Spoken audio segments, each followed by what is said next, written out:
You too. You too. It's your boy the YA back. As you can see from the title, I'm gonna get straight into it. I ain't got no time to waste. But when friends become enemies, it's a cold world that we live in. I've been on the streets for years now. And since the year 2020, there has been a dramatic shift, change, culture shock, should I say, to the society, to the world, to social media, to nature. Everything is moving in a last day type of feel. What do I mean by that? I mean that we got a volcano erupting in Hawaii. An airplane tries to go after the volcano, then died down. The airplane from Arizona tries to go to Hawaii, and it's the guys try to knock the airplane out the air. Some kind of natural air shift, rare experience, almost killed the whole airplane of people, man. Yeah, well, what else? Well, you'd always know, like me, that they finding bodies that ain't been found in years based on the level of the water, the drought, the resources for the Colorado River, what we depend on to feed our crops, flush our toilets.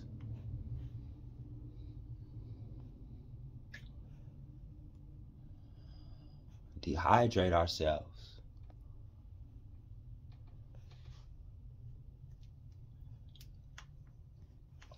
We always were told that one day we would outrun our resources on this world. All the movies, the fiction books, the end of the world. We used all the water, used all the gas. Now what we gonna do?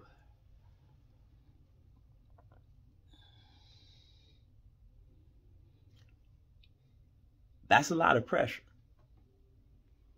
You understand where I'm coming from?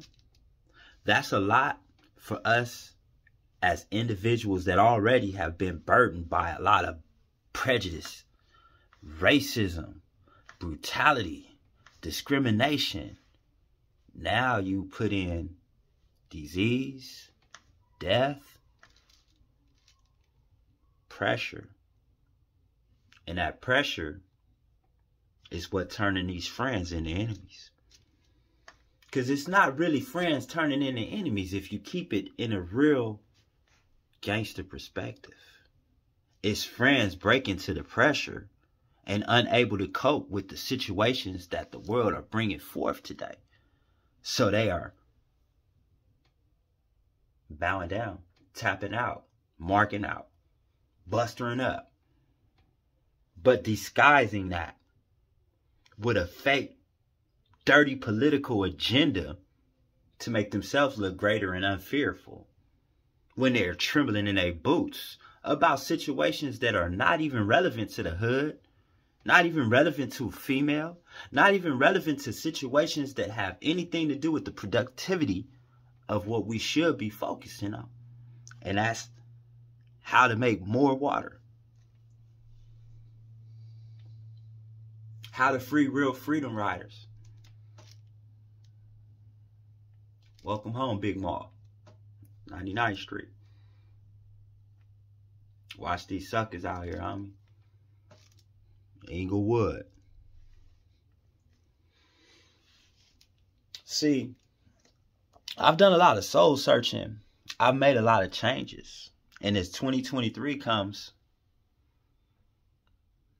I'm going to make a lot of surprises. I've learned a lot in this last 2 year. What is it? 2023 finna be? It feel like 26. Homies coming home off life sentences. new laws making it possible for individuals to get off death row. There's no more death row, but to relocate and get in general population. Free uno. How? Juvie. Pasadena 3. Pee Wee. Evil. Rest in peace, Fat Rat. All the other homies on death row. Who did I miss?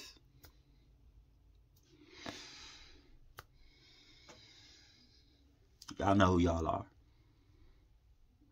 Shout out to Governor Newsom for officially shutting down the California Youth Authority, officially dismantling the death row, helping the integration process. It's going to take some bodies. Whenever change comes in a conditioned environment, the powers that be are always going to do whatever they can to keep that power. So that's what's going on. It's a power struggle. But I believe that the good will prevail. And that unity and integration will then start to trickle into the streets if we can integrate ourselves out here to meet that. There has to be a common balance. And there's ways that the California Department of Corrections can actually eliminate some of that violence that they're actually getting a thrill out of, some of them. Making a buck out of overtime, OC sprays, you getting your stripes and bars up, you know, the action. The prison guards become institutionalized as well. So I say all of this to say, don't think that the friends are enemies, because that's what keeps that hate festering. And when you think with a sober mind, with an obedient heart, and with an agenda that is only for peace, you'll see and be able to, instead of unimpulsively act on anger, feelings, emotions, pride, ego, gangster, you'll act on thought, wisdom, knowledge, peace. And instead of somebody getting punched on or killed, you'll end up turning that frenemy into an ally, business partner, family member. Let's not give up on each other so quickly. And in order to do that, you have to first and foremost surround yourself around a circle that's as strong as you are. Because that one weak link will disgrace the whole circle. It's a proven fact. It's like putting a bad apple in a group of good apples. Eventually, they're going to all rot like that bad dude. It's scientifically, experimentally, fundamentally proven. Good and bad don't mix. There has to be a common balance, a negative to a positive, a hot to a cold, an opposite to a negative. I'm sorry, that wasn't right, but I'm on this here Christmas drink. Y'all know how I get when I get drunk. I be talking. Provocatively, unthoughtfully, no. They say you tell the truth when you're drunk, and I'm drunk, so I'm telling y'all the truth. It's kind of hard out here for a race, culture, environment, section, sector that has had the odds against us from the beginning, from when Plymouth Rock landed on us. We've been dealing with these hardships and unequal circumstances.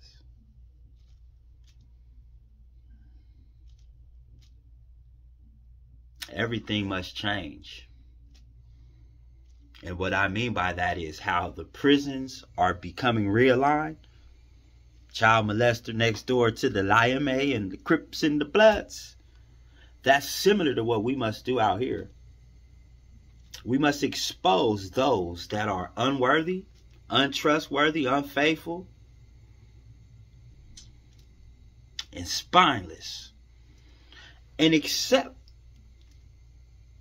that that is who that person is, and don't allow that person's actions to provoke a response, receive any energy,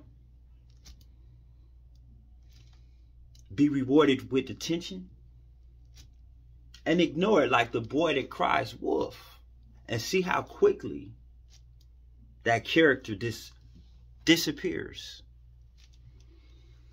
Negative is baseless, useless, worthless, and ineffective if there's no energy to feed it, if there's no attention to wake it up, if there's no drama to fester it. It's gone.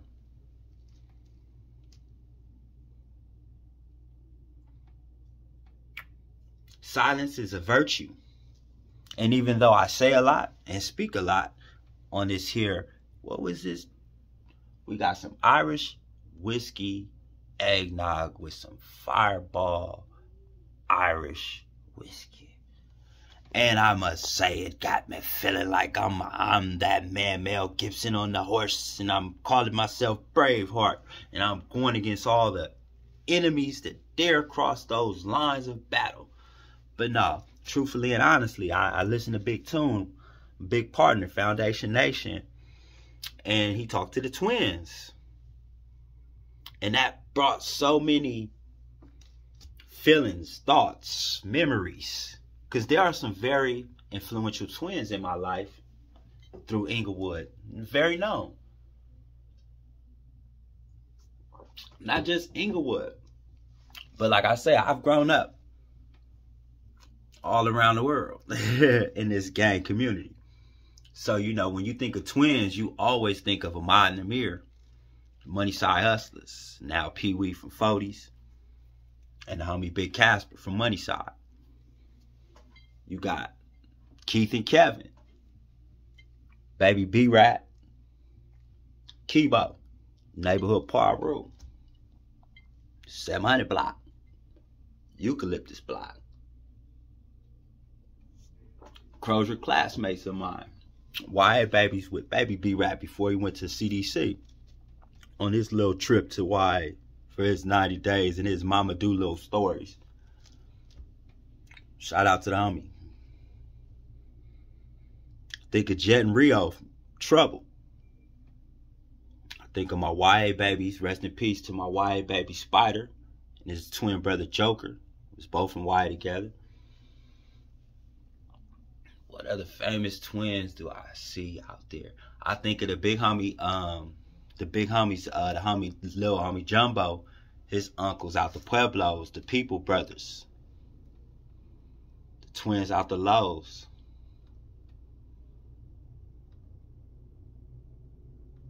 There are several twins. Like Toon said, when you lose that twin, you lose a part of yourself.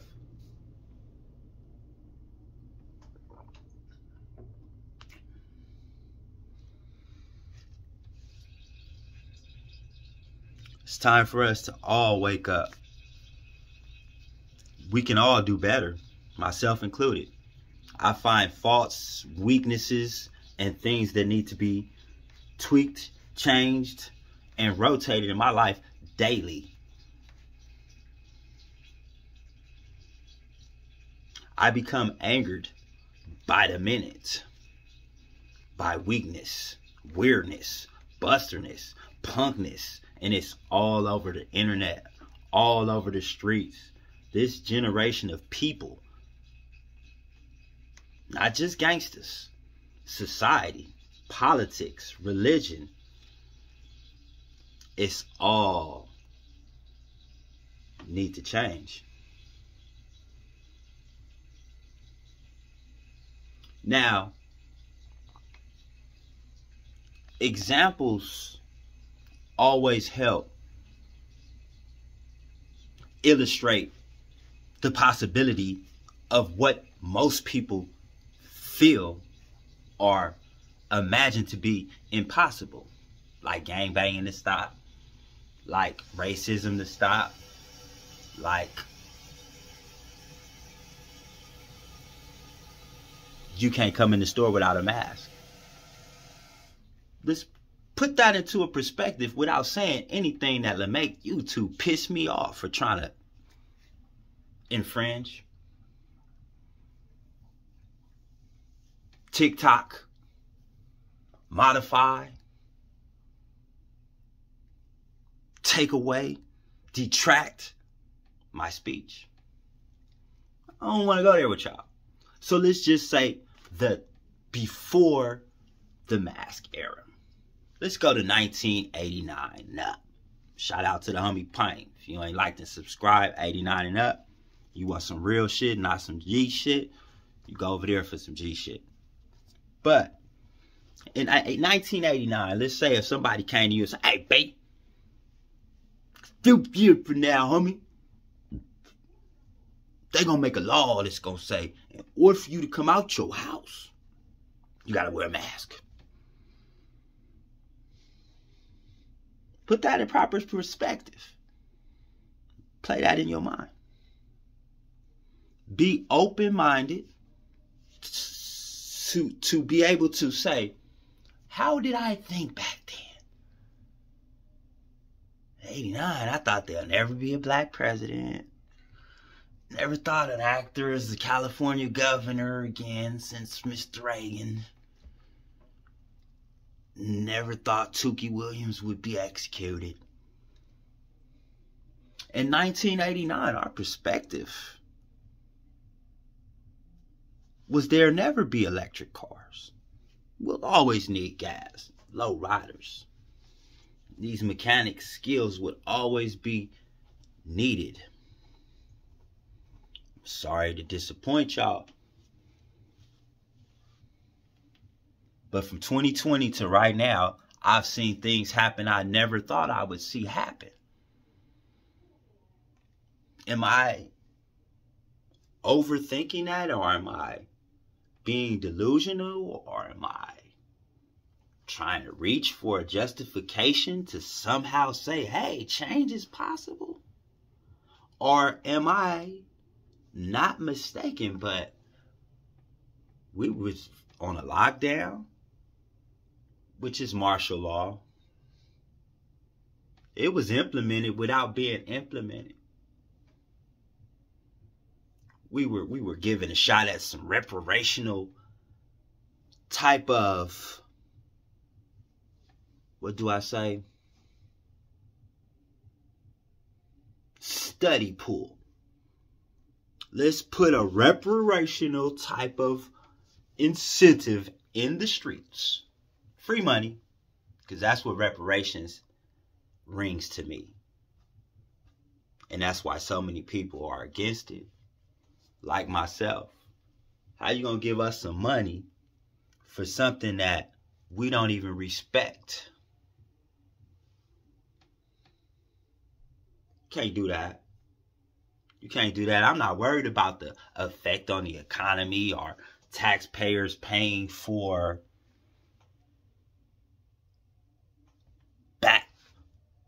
giving back. Because everybody that's here in this country has to be thankful for the whips, lynchings, church bombings, water hosings, canine bites,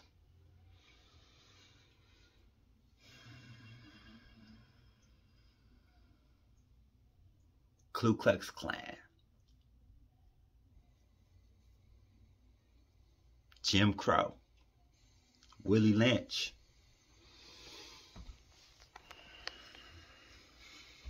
Donna Starling,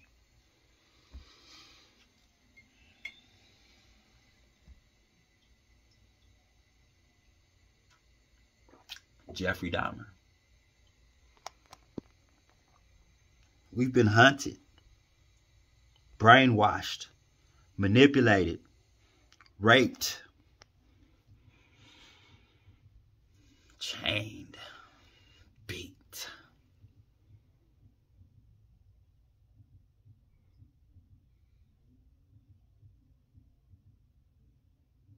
But we've overcome. Inglewood. We've come together. And in 1992, with my very two eyes, I witnessed us burn this piece down. With my very two eyes, I witnessed the blue and red rag being tied together with thousands being united under that umbrella. With us babies looking at that.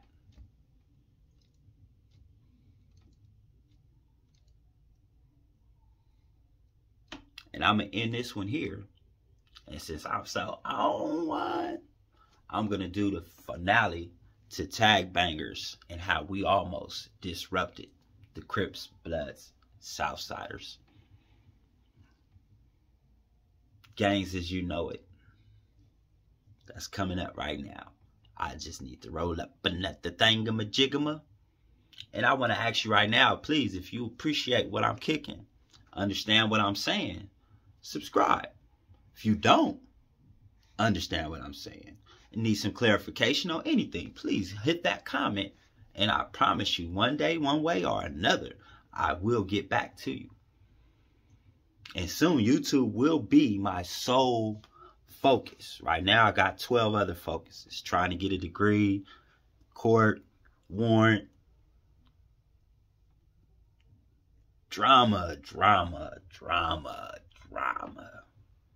When y'all read this book, and when I get out this slump, and when I'm in that position that God wants me to be in, and not that I want myself in, I'll share what I can't share now. I'll reveal what is not in my advantage to reveal now. I'm not hiding it from y'all. I'm hiding it from them. No, real talk though. Stay tuned. Next video coming up.